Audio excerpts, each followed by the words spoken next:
தமிழகத்தில் சுங்கச் சாவடிகளை நீக்கக் கோரி மதுரை கப்பலூர், திருச்சி துவாக்குடி, விழுப்புரம் விக்கிரவாண்டி, வேலூர் பள்ளிகொண்டா, செங்கல்பட்டு பரனூர் போன்ற சுங்கச் சாவடிகளை அடித்து நொறுக்கி வன்முறை போராட்டமும் மற்றும் கோயம்புத்தூர் கருத்தம்பட்டி, திருநெல்வேலி நாங்குநேரி ஆகிய இடங்களில் முற்றுகை போராட்டமும் நடந்தேறியுள்ளது. நிகழ்த்தியது யார் தெரியுமா? இஸ்லாமிய அடிப்படைவாத கட்சியான மனிதநேய மக்கள் கட்சி.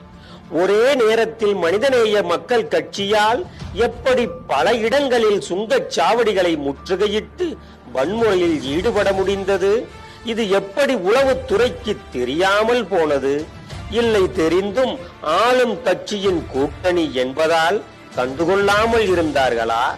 தேசிய நெடுஞ்சாலைகளை இஸ்லாமிய அடிப்படைவாதிகள் எளிதாக கைப்பற்ற பல யுக்திகளை செய்து வருகிறார்கள் என்று தொடர்ந்து ஸ்ரீ டிவியும் இந்து அமைப்புகளும் எச்சரித்து வந்தது.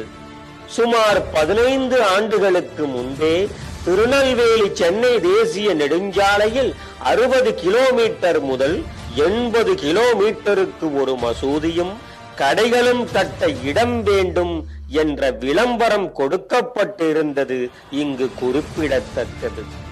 ISIS தன்னுடைய வாய்ஸ் ஆஃப் குரசானில் இந்தியாவில் ஜிகாட் செய்ய அழைப்பு விடுத்து எழுதிய கட்டுரையில் பொது சொத்துகள் மீதான தாக்குதல்களை நடத்துங்கள் என்று இஸ்லாமியர்களுக்கு அழைப்பு விடுத்திருந்தார்கள். இவை அனைத்தையும் மனதில் கொண்டு பார்க்கும்போது இது வெறும் போராட்டம் மட்டும்தானா, இல்லை நேரடி நடவடிக்கைக்கான ஒத்திகையா என்ற கேள்வி சாதாரணமாகவே எழுகிறது.